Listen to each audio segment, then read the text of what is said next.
When I was 10, my dad was building a Final Four bracket on the computer. So this was 1992, and he was doing this for fun in his free time.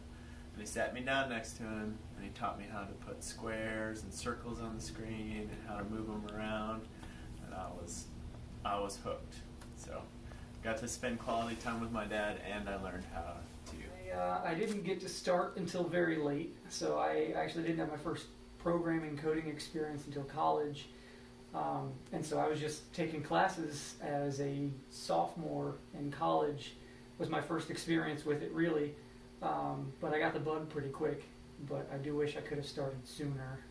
How do you feel it would have impacted you or helped you had you gotten started earlier? And by the way, do you have an opinion about how early?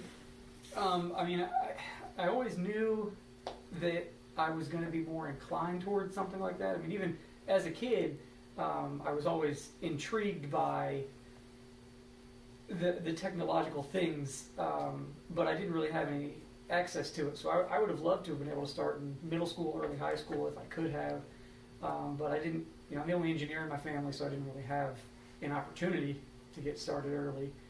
So it sounds like accessibility was a big thing. It lack of sure. accessibility, and okay. lack of knowing anyone that had familiarity with it.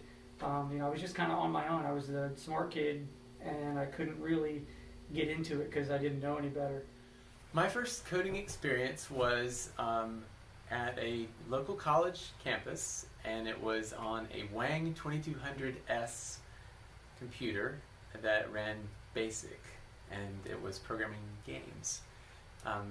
Cool little text-based games like Star Trek, and it was so awesome seeing those games run and changing the programs to do things that I wanted to do, that I could just get lost for hours and hours and not realize any time had passed.